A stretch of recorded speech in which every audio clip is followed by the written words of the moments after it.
Hi, I'm Dan Carney, a middle school social studies teacher in California, and this is my passion project, a podcast called What's the Big Idea? The premise is pretty simple. Invite on really smart education thinkers and practitioners and hear them out. If you've never heard the pod, I invite you to go back and check out some past episodes. This is, I guess you could say, the start of season 4, and we're talking progressive education with one of my favorite organizations. I hope you enjoy.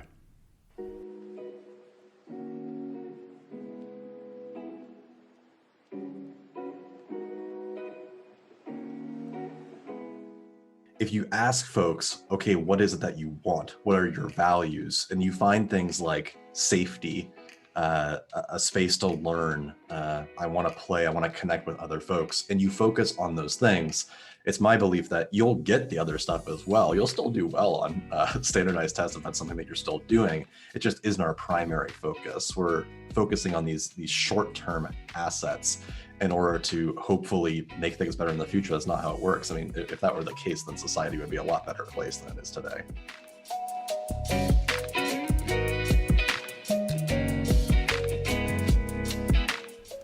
Welcome to What's the Big Idea? Last year, I had the opportunity to speak with Jessica Kirkland, Amy Fast, Tyler Ravlin, and a whole host of others about the sharp contours of education that the pandemic has revealed. Under intense pressure to try to keep teaching and learning moving forward during COVID, many teachers saw through the facade of high-stakes assessment, and that's even as the AP did everything it could to make its tests still happen. And so much of our jam-packed content of our curriculums just didn't happen. Pacing guides went out the window as teachers overcame the challenges of online and hybrid learning. And what was left? When we stripped away so many of the external requirements, what was left? As we begin the new school year in the midst of rising COVID cases again, it's a perfect time to hear from Chris McNutt.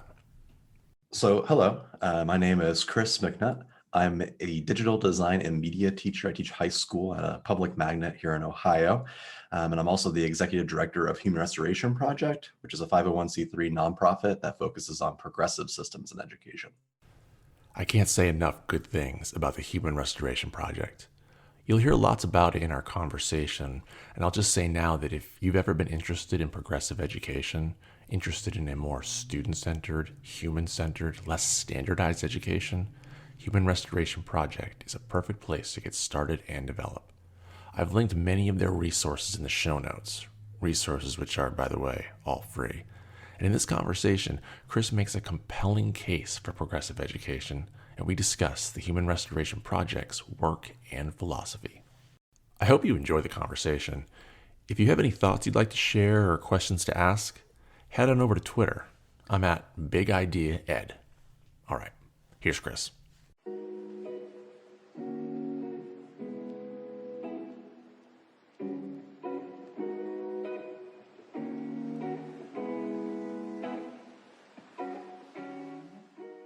I want to start with a question, a bigger philosophical question that I heard it posed somewhere else recently, but I've been watching a lot of forums recently, parent education forums, as school prepares to go back, and there's a lot of hand-wringing over what education is going to look like, what's going to be taught in schools this year, a lot of angst among certain parent communities.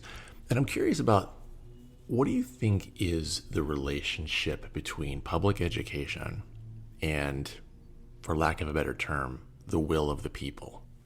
In a democratic society, how does the will of the people, which we know can fluctuate Right. in community to community, but how do you think the general impulse of the public, what is the relationship with education?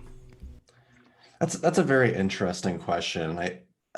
I think that the way of answering this is kind of a roundabout way for asking, why do we need progressive education in schools? And what's interesting about that is, when I think about progressive education, I think about, well, what is it that parents, community members, educators, what is it that they really value for their learners, for their children, for their students? Where do they want them to be when they're 30 years old? What are their fondest hopes? And universally, almost the vast majority of parents and educators are going to say, well, they want their kids to be happy or content. They want them to have a family, to be safe. Very rarely do they talk about them having a 4.0 or driving some like Lotus or owning a mansion. They don't focus on the material competitive things that we often get wrapped up in when we're talking about education reform. Often, when politicians talk about improving schools, they're talking about a competition globally. We need to beat China or South Korea or Japan with our schools via test scores for economic purposes. Or we need to make sure that our kids get really well-paying jobs so they aren't left to the sidelines as they grow up, and the competitive nature of capitalism. But again, that's kind of at odds, I think, with the democratic will of the people. Now, in recent years, and this has been the case, it kind of comes back over time. You've seen the culture wars of parents also demanding things like demanding taking out critical race theory from schools. It's like the new war on Christmas. But that's kind of a hard question to answer because a lot of that's propagandized. It isn't necessarily that the folks there really even understand what it is that they're talking about. They don't know what CRT is. They're watching Fox News or something more extreme, and they are coming to the conclusion that, oh, these educators are evil and they're leftist and they're trying to brainwash our kids. So I don't think that education necessarily has to account for this propagandized group. They instead should be pushing back against that notion and demonstrating, no, this is really what we're fighting for. We just want to have free thinkers. We want to have folks that think for themselves, that care about each other, a human-centered space. And I think the more that we prop up things like experiential learning, community connections, the things that progressive education talks about, the less parents will have to fear when they hear from their children basically what's going on at school, because it's not going to be what people say it is. Yeah, and the disinformation crisis, I think you could say right now in this country, is probably one of the biggest challenges schools are facing. And I think I've long thought that schools are pretty ill-equipped to take that on. We generally don't teach media skills in a way that makes students think critically about the media they consume, especially given how quickly it's been changing. How do you take on the misinformation, disinformation, information confusion that students, well, frankly, everyone is bringing into conversations today, but specifically students? How do you address that? How do you get them to think critically about everything they're viewing in their world and how to make sense of it? It's a great question. So I've taught social studies and now I teach digital media. So a lot of these discussions tend to center themselves on, sadly, like racist or sexist beliefs were a big one. I teach in a fairly conservative area. I taught government during the election in 2016, which was probably the worst day of my teaching career. It was a lot of belligerent comments came out after that. But what's interesting is that students have never, well, maybe a couple times, but for the most part, have never accused me of being like a propagandist. I don't go in there and preach to my kids about liberal values, quote unquote, like caring about other people, which sadly has been again that war on Christmas idea at CRT.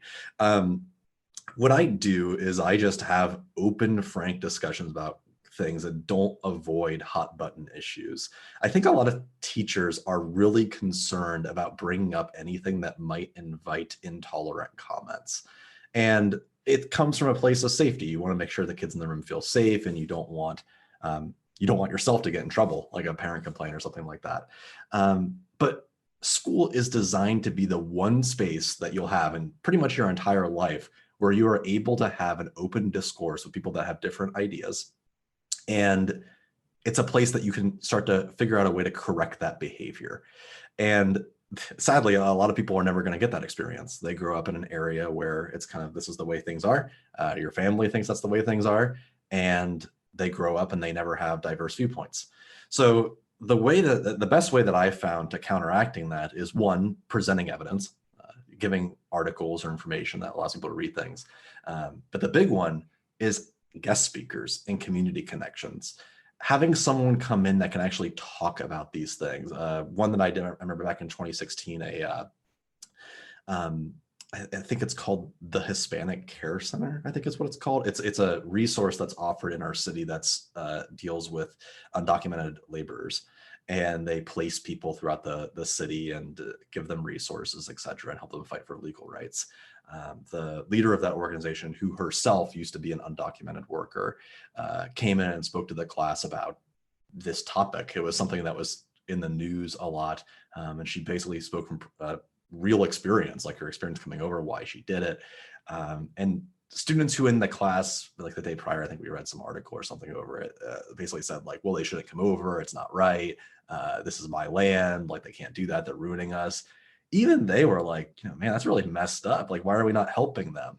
And it's like, well, let's have a discussion about why it is that folks are coming over. Is that rooted in the drug war, perhaps? Let's talk about that for a little bit.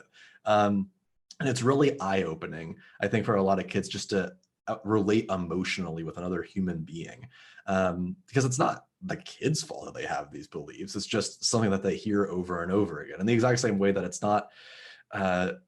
not fair to constantly criticize adults who have been so propagandized and so left out of so many things. Many folks that have these beliefs are very poor, or have basically consumed so much media that they no longer have individual thought. They need someone to kind of shake them out of it. Kind of like when folks maybe are against LGBTQIA rights, and then they have a son or daughter who ends up being gay. And then all of a sudden, oh my goodness, like we should be fighting for these rights. It's perfectly fine, because they've never had an emotional connection with another human being that have seen these things. So to me, that community connection is really important. And also, this is the same thing, but allowing students to discover the issues for themselves. I don't go in there and go like, illegal immigration is a serious problem, or vice versa. Documented laborers are great people and we should help them. Instead, I just go in and say, hey, we're going to talk about this today.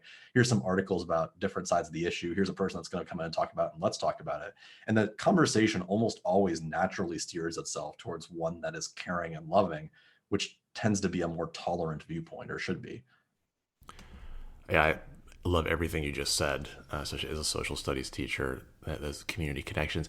Our media environment is almost designed to thrive when people are isolated, right? Because if the more isolated they are, the more they need something digital to tell them what to think, what to feel, and it further drives the isolation.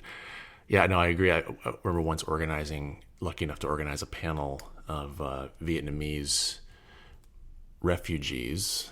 They had all, been born in Vietnam and then had come over after the end of the war in 75. And it was the same idea. It was students basically came into this panel with pretty, frankly, lukewarm feelings about the war and how it ended and the human impact. And it was just, they were riveted by these stories that, as you say, like, oh, wow. So why, the common thing you hear when you have a community event like that is, why have I never heard about this before? Right? They start questioning their own education in a lot of ways. Like, why did we learn about that thing when we could have been learning about this?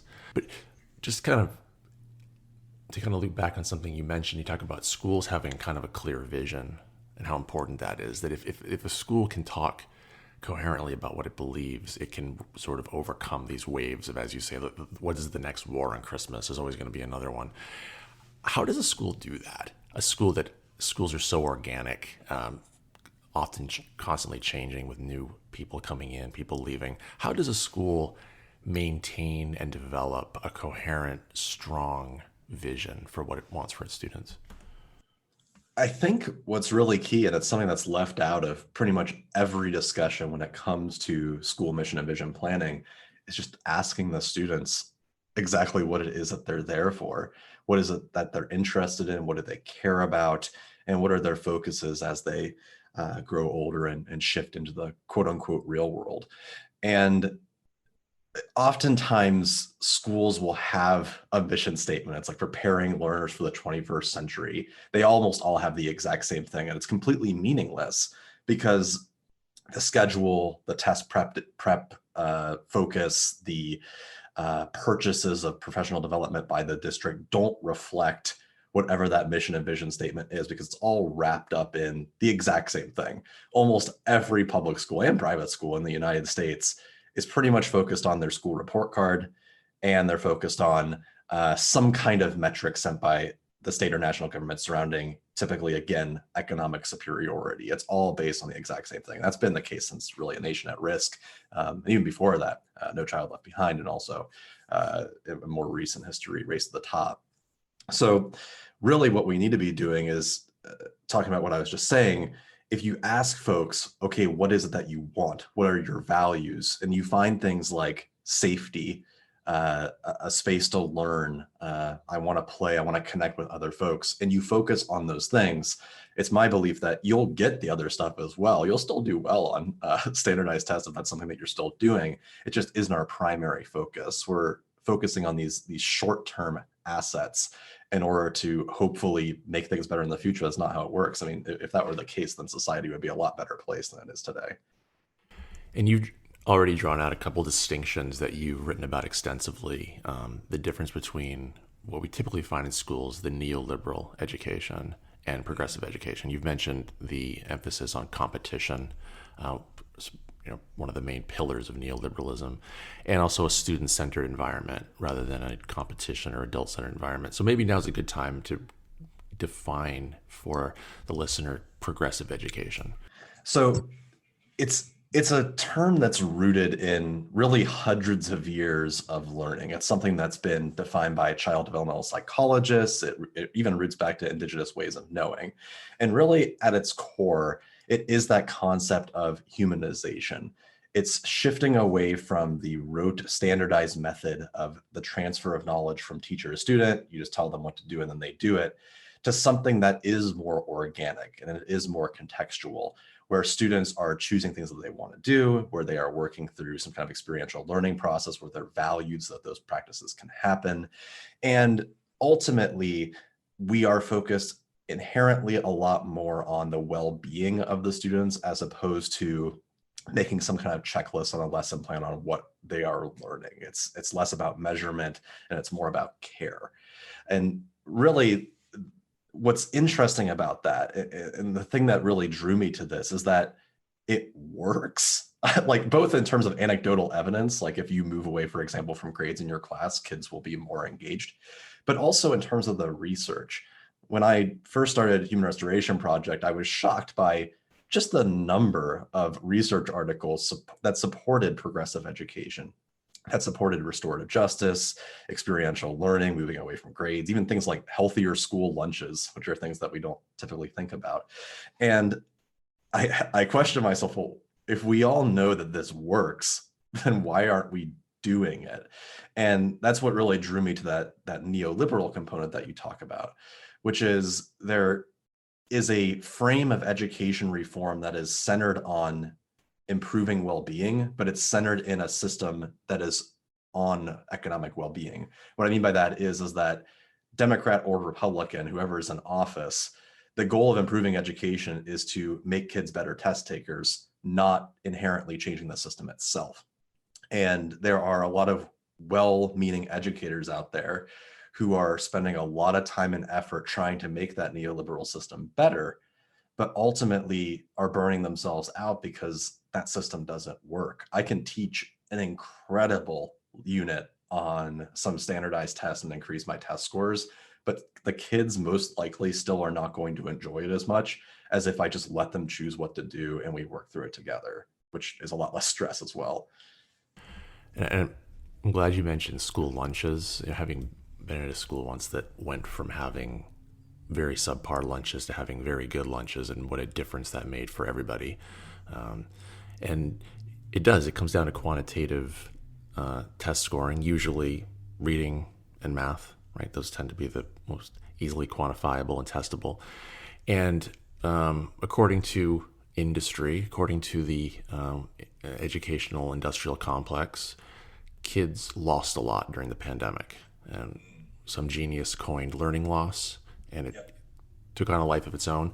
You recently wrote a very compelling article. I'd call it almost like investigative journalism. Oh, what a tangled web we weave. And forthcoming, you are publishing the Learning Loss Handbook. You write that the problem is being invented to sell the solution. Can you unpack that for me and maybe talk us through how did learning loss come to be a dominant narrative? Sure. Yeah, I will attempt to explain this because honestly, I think part of the point of this term and part of the point of its existence is that it's so complicated that no one really understands what's going on. It's intentionally complex. Fuzzy by design, yeah. Right. So, what we're facing right now is basically an extension of the summer slide, where testing companies, especially for the last few decades, have been wanting folks to invest further in their products by saying, hey, when you're not in the classroom, kids aren't learning. So supplement them with additional like adaptive learning software, test prep, workshops, worksheets, things that you'll buy from us in order to improve their test scores because they're losing out on learning. And since the pandemic, there have been just a few really publications that have centered on this concept of learning loss. So after COVID, after the pandemic, and folks either went to virtual learning or hybrid learning, they lost out on so much knowledge that they are struggling and basically are not going to be able to survive. That's the narrative that's being painted. And what's so interesting about this is that of about the three reports that exist, the big one being the McKinsey report, which is referred to in virtually every article that talks about learning loss. The data doesn't add up. Taking it at face value, if we actually think that these tests measure anything of substance and that the tests actually work, the tests only find about a 3-point difference on a, depending on the test, a 250 to 550 point scale, which is so marginal. It makes me wonder, like, well, man, if we can say that after 3 to 5 months or more of disrupted learning during a pandemic, that kids only missed out on 3 to 5 points on this scale, why are we even teaching? It just seems like that they're not really learning that much at all if we take that at face value. Illuminate Education, which is one of the writers of this report, found that, hey, like the MAP test, for example, we looked at that test and there was only a 0 to 3% difference, but that's because they made an analytics error. Actually, it was higher than that. So they are analyzing each other's reports and really drumming up this narrative that something really, really, really, really bad happened. But ultimately, according to the test scores, it didn't. There's also a lot of other manipulations I bring up in the article. The one that they all did was they assumed that after March in 2020 that teachers stopped teaching. That was an amazing point you made. That it's just assuming no learning happened. Like the graphs all shoot down because I don't know, we stopped, I don't know, even speaking after March. Yeah, there's a fantasy narrative that teachers in classrooms literally closed, which to my knowledge, not one school in the United States closed. They might have closed for like a week, but people went back to virtual learning. And to be clear, this learning loss handbook that we're developing and ultimately what HRP is trying to say about learning loss isn't that something wasn't lost. There were things that were lost. We could talk about that. It's just the idea that the test scores are the thing that we're worried about, or even the thing that is going to make our lives better when we focus on that in the fall, which hopefully we don't, is an absurd notion that doesn't make any sense. It is not based in any kind of research.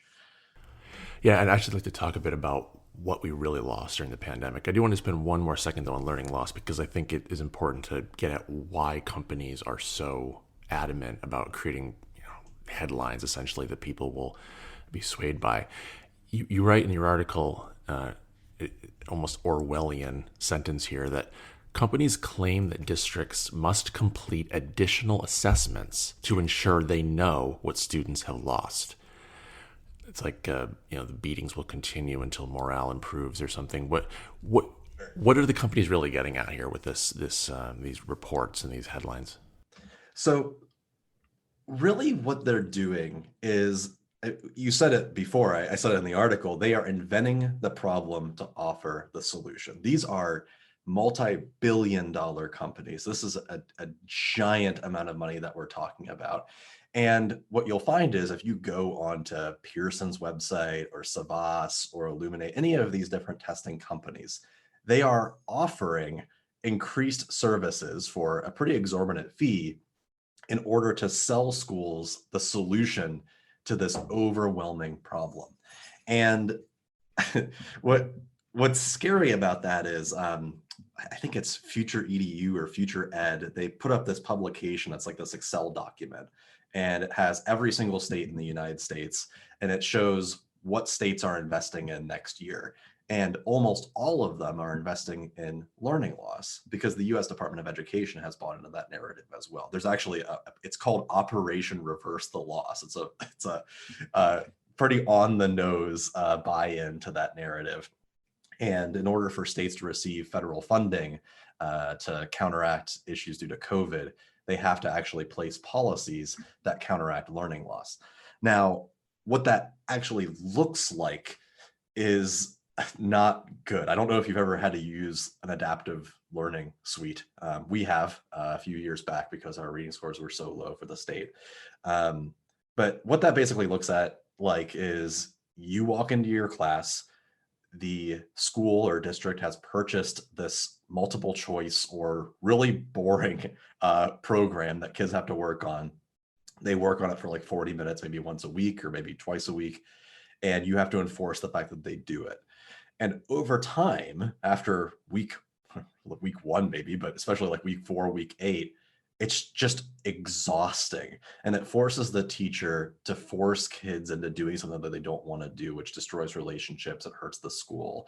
And although that might increase test scores, which it probably does, it's what it's designed to do, it's not going to increase engagement or motivation. And what's going to happen is once the kids are done taking this test, they're going to revert to doing poorly again because they never actually developed a love for doing this thing to begin with. Yeah. And the assumption, it's all predicated on that final test is worthwhile. I mean, you could practice anything over weeks and weeks and get better at it, but if the thing at the end isn't worthwhile, yeah, it's actually quite alarming. Not to sort of sound melodramatic here, but your article reminds me of what we've learned about the opioid crisis and how the companies essentially created an environment in which they could get doctors to buy into the idea of pain management. And lo and behold, they also had the pills that would take care of that problem. And it just kind of became a self-serving thing. So getting away from these profit-driven companies, what did we actually lose during the pandemic? Forgetting learning loss for a second, what did we actually lose? So to me, based off of talking with students, the primary thing that we lost was that sense of community. It's the community connection. And I think it's also worth mentioning, we did likely lose academic progress. Kids probably are struggling more with math and reading and the things that we are concerned with. But ultimately, what a lot of kids lost was that feeling of being connected with others in a space and being with their friends and having social lives. I didn't consider this, honestly, until I was back at school in the building, but kids were so disappointed about not being able to go to prom or dances or like the fair, whatever it might be, because of everything that's going on in the world. Plus, just a feeling of safety. I mean, people lost loved ones. I mean, it's a serious global problem. And when we recognize that all of these problems exist, if we walk back into the fall and treat this as like, God, you guys all sucked last year, we need to fix this, here's a test software, that's such an absurd thing to, I just couldn't imagine doing that. What you're really going to do is you're going to draw out all of these problems that already existed and just make it worse. If we recognize that we lost community connections and we recognize that kids are struggling academically, the way that you fix that is you center the things that were lost and try to make them better. For example, maybe I go back out into my local community and try to do more work. Maybe I do a project out in the local community, or I focus more on kids talking to each other. And maybe I help them pick books that they're interested in and they have time to read during class. What I think is scary for a lot of folks that are maybe entering progressive education as a field is that ultimately it sounds very simple, because it's not like a 4-step process. It's not a template. It's not uh, something that I'm going to sell you based off some acronym or pop culture hook. It's like, for example, the way you promote literacy is you have kids read. But that's it. That's the entire philosophy. We don't need all of the checklists and bookmarks and journaling. They just read. The way that you get kids to be interested in a social studies unit, maybe in their community, is you take kids out in the community and you have them talk to people, and then they learn from them. Now, that's simple on paper. Obviously, it becomes a lot more complicated once you have to deal with people in the room. But it's not as complicated, in my opinion, as what testing companies try to make it out to be. The traditional ed folks or cog sci folks that are turning this into some kind of like you have to hit a certain standard or else the kids are going to fall behind and fail. Yeah, the basically reductionist view that learning is simply the transfer of something from short-term memory to long-term memory, right? Yeah, I read actually. Daniel Willingham recently wrote a actually fairly interesting piece, but he starts with my writing that the most important thing about education is what students remember, and I thought it was an interesting crystallization of what a lot of people see as their mission when they walk in the classroom. What's the first day of school going to look like for you? Luckily, our school has been doing this for years, and it works out that this is going to be very beneficial. We always do a 3-day, I guess, summer camp is what you would call it. We plan out just a bunch of wacky activities. There's no classes, and it's all centered around, we have advisories. So it's all centered around getting to know the people in your advisory, talking with each other, hanging out. We are personal. So our school is the Geese, which is the most incredible mascot. And we are doing a play off of Legends of the Hidden Temple with Legends of the Golden Goose. So we'll be bringing back some Olmec and doing some games and having kids talk to each other, and also recognizing that there's a space for kids maybe that don't want to do all those things. So just giving them a space to relax and talk to each other and just hang out. And really, that's a cornerstone of education, right? Is relationship building. It's a time for me to get to know people and the people get to know each other in the room, and just chill and just be there. And then once class starts, it's about slowly building up to doing some cool, crazy things, which is really the exact same process.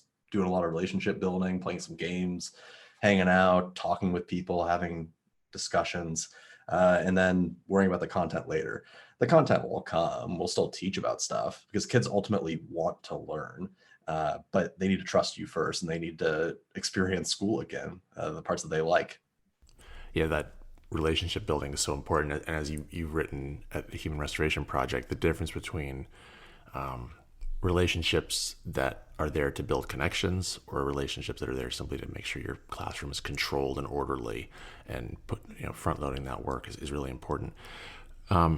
So actually, let's talk about the Human Restoration Project. Take me back to the beginning, how you conceived the idea, how you ideated it, what sort of the initial goal was, and how you built it. Right. So back in 2018, it was pretty early. I thought it was like my fourth year teaching, maybe third year teaching. It's pretty early on. I was very, very frustrated with what was going on. I used to teach the AP standards in social studies. And for anyone that's ever taught that class, it is probably the most standard filled class that you could possibly teach. You're expected to cover 1492 to the modern day, and every single day you get through like 10 to 20 years, and that's it. It's mandated. And I remember I walked into one of my friend's classrooms, and she was teaching about the Industrial Revolution, which is a concept that I extensively covered the previous year. It's probably a 2-month worth unit. And no kids in the room had any idea what she was talking about. Like, not even like basic, like where it started, or roughly what year was it, or what is the purpose of it. And I had like a mental crisis there, because I was thinking to myself, well, why the hell am I doing any of this work if none of this is working? And it made me reflect a little bit on, well, one, do I still want to be a teacher? Because this sucks. This isn't worth it. And two, well, if this doesn't work, is there something that does work? Am I just thinking about this all wrong? Luckily, when I was in college, I was introduced to Freire and Hooks and Dewey and Cohn. And I didn't really understand any of that stuff until I became a teacher and was in the classroom for a while. It didn't make any sense. But when I went back and looked at that stuff, I'm like, oh, there's like an entire other framework for thinking about these things. And I'm just thinking about it entirely wrong. I need to stop focusing on traditional ed. I need to stop focusing on delivering content. And I need to focus more on making education memorable, as you just said, and making it engaging so that students over time appreciate these concepts and learn more. So I attempted to do that. I had kids like kind of co-create lessons with me. It was pretty, it wasn't the greatest lessons that ever existed, but they were there. But the kids enjoyed the class more, and I enjoyed being there more. And then I was like, oh, well, what people are working in this space? And sadly, there isn't a lot of organization in progressive education. There's a lot of folks that maybe do some consulting work or write books. And a lot of it's pretty inaccessible, I think, for the average person. Like you either have to pay and read like a 400-page book, or you had to go to a conference, or you just kind of have to know who to know. So basically, my idea was, well, let's change that. I don't claim to be an authority on progressive education. What Human Restoration Project is meant to be is a space that connects all of these ideas together by gathering knowledge from others, by collecting those books, those research studies, these different frameworks and systems, and making it make sense for the average person. So everything we offer is free. We're truly a 501c3. We put our budget report up on our Discord every single month, so you know where your money is going.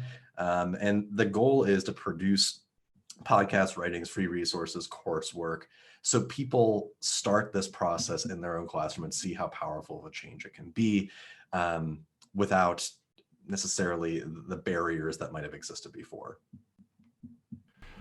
Yeah, I'm a big fan of names. Sort of, I love thinking about like song names and book titles and whatnot. How did you develop the name Human Restoration Project? Uh, so I wish there was like a better answer to this, but ultimately it's because it sounded cool.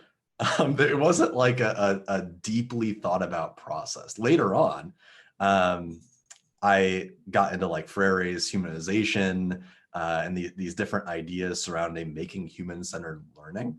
But really, it's because I'm a huge fan of sci-fi, both in art, as well as like books, movies, etc. And I was like, yeah, that sounds like it's like the idea of we've gone so far away from treating people in the room as a human, which is such a universal concept, that we need to restore just the idea of treating the person as being there. You had mentioned before that concept of relationships. I wrote about this concept because it's something that I felt like I was dealing with all the time. I would go to PDs where people would say, well, the way that you're going to make sure that they hit their benchmarks in this class is by talking to every kid for 5 minutes. And it felt so, I don't know, like robotic and gross. Like I felt like if I just walk around to every single kid for 5 minutes, I'm not treating them as people. I'm treating them like a video game where I'm just like increasing my relationship points with every single kid, and somehow that's going to work. And kids are going to see right through that. I remember Yeah, having it's like teachers in school. yeah, Yeah. standardizing relationships. Yeah. It's weird. It's super weird. And I thought to myself, well, that's just not how people interact with each other. I shouldn't be expected to be friends with every single kid. Some kids are going to like me. Some kids aren't going to like me. It doesn't mean I'm not going to care about them.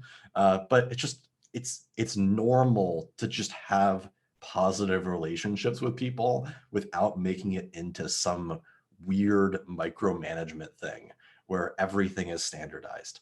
And that, in conjunction with all the other principles of progressive education, are again just centered on this simple idea that you value the people in the room, and that leads to all the systemic change in progressive ed. Yeah, I should mention that the artwork at HRP is phenomenal. It's like golden age sci-fi style, and Nice. it's amazing. Yeah, there is something inherently non-standardizable, if I could say that, about progressive education, right? It doesn't, as you say, like you kind of came to it and there wasn't sort of one place you could go to find everything, because a lot of it is philosophical, human centered. So for a teacher that is listening and is like, yes, I've really been interested in this for a while, but I don't know where to start. I've got the things I've got to do. My district is mandated, but how can I sort of start to move in this direction? What would you say to that teacher? So first off, I guess some self-promotion. I would encourage them to check out our primer. We offer a free primer that kind of introduces what these concepts are and how they all interrelate. And we welcome people to challenge those ideas as well, because again, it's not something that is concrete. These ideas adapt and change over time, and we might be wrong about something and they can change. I think what frustrates a lot of people when we talk about this is that unlike cognitive science traditional ed, where people act like we've all got it figured out, this is a little bit more abstract. So the way that you tackle these ideas is up to your own comfort level and your belief system and the students in the room.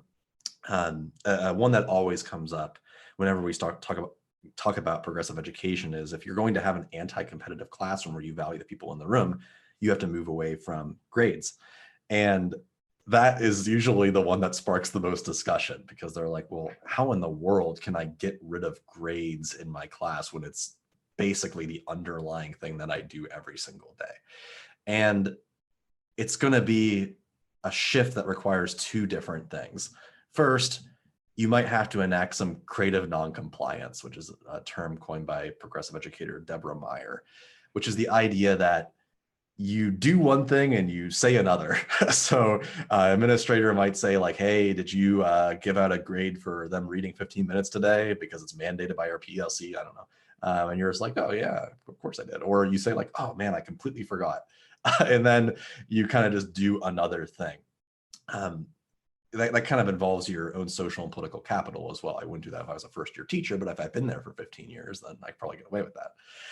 The second thing you're gonna have to do is you're gonna have to develop frameworks that operate in this weird cognitive dissonance space where you might still have to give a grade, but you can at least try to move away from it as far as you possibly can, which is the situation that I'm in. I recognize that grades are competitive. I prefer not to give them. At the end of the year, I still have to give a grade.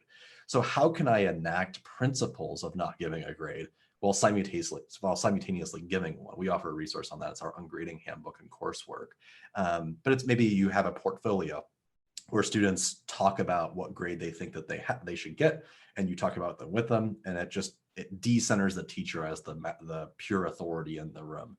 Or maybe you have them work slowly through things and peer assess, or maybe you have them maybe you give them a grade every single week, but they can resubmit everything multiple times. So that way they can get the grade that they just keep resubmitting for. There's a bunch of different ways that you can do it, but it's about shifting away from that idea that the teacher is the primary authority figure and school is all about ranking and filing and standardizing. Yeah, and one thing that's always struck me about progressive education is it really is a mindset shift, but it's in this direction of space and reflection and time, right? It's not like you refer to the AP courses that are just sprints through whatever topic it is. I mean, history is probably the grossest one, but and progressive ed requires a much slower pace where students have the opportunity to think and explore and be, as you say, humans. That primer you mentioned is amazing. I'm going to encourage that, link that to this in the show notes. That's something I've shared with individuals. You also have, as you said, you have mini courses that teachers can take. You also have, I believe, coming up in September, you have an event or two events, I think, on progressive pedagogy. You want to talk about that? Yeah, so the specific date escapes me at this point, but we have a virtual PD with a progressive school in Hawaii coming up in September. Essentially, it's an introduction to this concept of systems-based progressive education, which I haven't really mentioned this thus far, but a huge part of progressive ed is this idea that you're changing systems and not individual lessons. Like neither of us have brought up like bringing in a lesson plan that centers student voice, because that works for one day, but it's not an underlying problem with your classroom. Instead, what we're talking about are overarching problems like sending a kid to the office after 3 strikes, or having behavior cards or giving grades. These are things that you do every single day that operate within a certain underlying structure of the school. So this will be an introduction to this concept of the different systems and how you go about enacting change there. Something I should also probably mention, because I think it differentiates progressive ed from neoliberal ed. And I've written about this a lot because I think it's a place where a lot of folks go wrong, that it's not necessarily their fault. It's just they're operating within the wrong framework. Is if I, let's say, bring a lesson plan about social justice, and I care deeply about social justice, the people in the room, and equity work, but ultimately it's a lecture and a test about social justice, it defeats the entire purpose of teaching that lesson to begin with. Progressive ed is about social justice work, and that work is important, but it's about underlying systems against students and the folks in the room that we need to solve and make better as well. Yeah, that it's the approach that you're taking with the students, it's that shift you have to make before the content shift. You're coming in with the progressive content, but if you're just delivering it in the same way. But now you've got the learning loss handbook coming out this month, the PD next month. Anything else you got in the works? Yeah, so really soon, like we're talking probably next week or the following week, we will be releasing an updated version of our course platform. Kind of like I would call it a 1.0 version. Right now it's kind of in beta, which allows educators to right now take a course over ungrading or purpose finding, as well as receive our microcredential, which our microcredential is just a structured way to implement a progressive system in your classroom. So you brainstorm a way that you're going to make a change. We offer you resources on how to do that. We help you plan out that idea, and then eventually you can publish your findings and receive the microcredential. We'll also have a cohort that corresponds with that, led by a new member of HRP, Dr. Jen Lucas, who's just a fantastic individual who specializes in this content. She will be leading a small cohort of folks through the microcredential. So if you don't want to do it self-directed, you could take it through her. And then we're looking down the road to release eventually 2 new resources. I don't know how long this will take, but we are looking to release a resource surrounding centering students and sharing power with students. So a handbook around critical pedagogy and student voice and equity work, as well as a divisive concepts. This might be shorter, like a 1-pager or 2-pager, about how do you do this type of work and talk about controversial issues and have a class set up like this when many states are making it illegal to do so. Which, like a spoiler alert, the way that you do it is you have students bring up the concepts, because it's not against the law if the kids bring it up, and then you can just talk about it. Finally, we'll be starting to be publishing our findings. We had partnered with another nonprofit called Re-Envision Education, and we launched this initiative called 100 Days of Conversations, where we collected over 100 different conversations, over 500 people, educators, students, I think 50% are students roughly, about reimagining education, about the exact same thing that we're talking about right now and what their thoughts are. So we're analyzing that right now, and we started to publish our findings here in the next few weeks, what we found from that, and incorporating that into our resources. So it's not just us saying this, it's also students talking about it, educators talking about it, bringing in that emotional connection to this work. And what's one big thing you took away from the 100 Days of Conversation? Because I failed to bring that up earlier. That was a really impressive project that yielded some very interesting things. What stood out to you as maybe one big lesson from that? 2 things. One was just the power of hearing students that weren't in our classroom. I just never really considered how powerful of an experience it is to hear someone who's 13 talk for 60 minutes about what a good life is and what education means to them when I don't know them personally. It was just very surreal. And that kind of leads into point number 2, which is almost everyone wants the exact same things, whether it be in Michigan or California, a rural school or suburban school, no matter the demographic. Everyone is at their core, bringing it back to the very first thing we were talking about. They want this value-centered education based around care and love and respect. They all say it almost every single kid talks about good experiences they had in school, and it's all a chance that they got to explore for themselves. They got to go out into their community, that they got to talk to people, that teachers treated them with dignity. And almost everyone's negative experiences were centered around ultra authoritarianism, test preparation, and rote learning. So it was just interesting to be kind of confirmed through the voices of so many different people that this is a real thing. And it's not just me and my little bubble in the algorithm on Twitter, or me in my own like little classroom here in Western Ohio. It's a thing that's across the entire United States. We have a few international ones that said the same thing as well. This is a thing that we can all tackle and solve, and everyone wants it. We just have to figure out a way to get there and circumvent the financial and political forces that stand in our way. Last thing, because a listener right now might be asking themselves, with all the things you have going on, how big is the Human Restoration Project? It's starting to sound like a sizable organization. What are we talking about here? I would call it like 3 part-time employees, and I say that with air quotes, and 1 quarter-sized employee or quarter-time employee. We are super small. We rely very heavily on user contribution, so either writing for us or helping us on the podcast. And we just like generate a lot of stuff in our free time. I'm very fortunate that I learned how to do digital design like back in high school. I started picking up Photoshop, so I was able to design the resources, and then I put Thomas and Nick to work to help write things, and we just slowly put it together over time.